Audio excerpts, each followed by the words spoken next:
Now let's start the last part of today's lecture. You know what errors are and what exceptions are. How are they different? They do not terminate normally. You may see some messages, unpleasant messages, right? Errors meaning bad behaviors. Bad meaning not expected behaviors, not well-defined behaviors. Subtracting a Boolean true from a number 3 doesn't make any sense. Calling number 3 like a function using an argument of value true, nonsense. They are errors. They are not allowed. There are no operational semantics for these cases. They are errors. Exceptions, they are exceptional. They do not happen often, but they are allowed. That's the big difference between errors and exceptions. Errors are not allowed. Exceptions are allowed.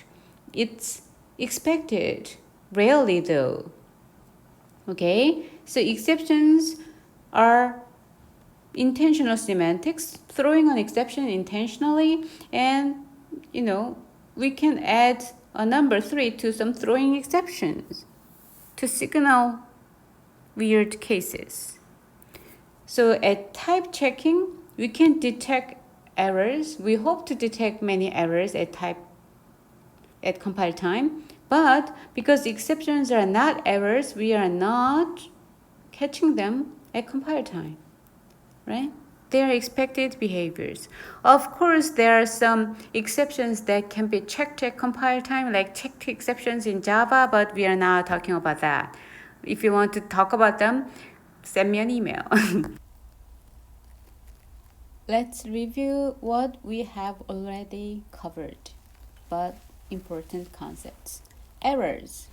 There are various kinds of errors, and as we just saw before, errors and exceptions are different, right? Errors and exceptions are different.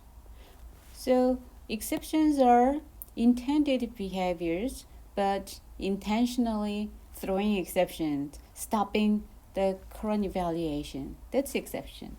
How about errors? Errors are not intended behaviors. Programmers wrote some code, and he or she didn't expect to have some problems here. When the syntax of this program is wrong, when the program itself does not follow the grammar of the language that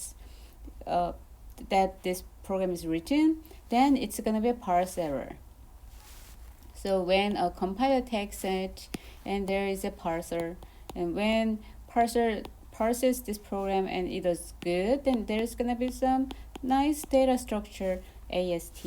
If there is an error, then it's going to be a parsing error. It rejects the program and hey, you have a parse error. If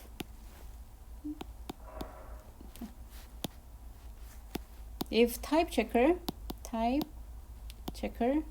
checks this program and there's a type error, it's gonna reject that program and says, hey, you have a type error. If it does not have any type error, then it's gonna have some typed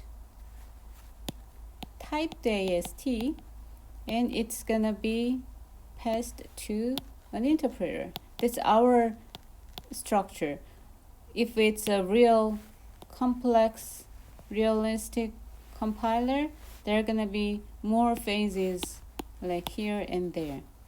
And the interpreter interprets it, and if it's good, it's gonna give you some value. If there is an error, it's gonna throw a runtime error. Let's say this parse error, type error, runtime error. Okay, so if you are gonna get an error, then you'd better get an error earlier. So parse error is for the syntax, but if we can get runtime errors before actually running it at compile time, that'd be great. That's the main idea. That's why when we evaluate some program, we first check its validity. In this course, we just checked type, but there could be many properties that we'd like to check for this given program, because programmers may make mistakes. When every check says, okay, good to go, then interpret the program. So this is compile time, this is run time.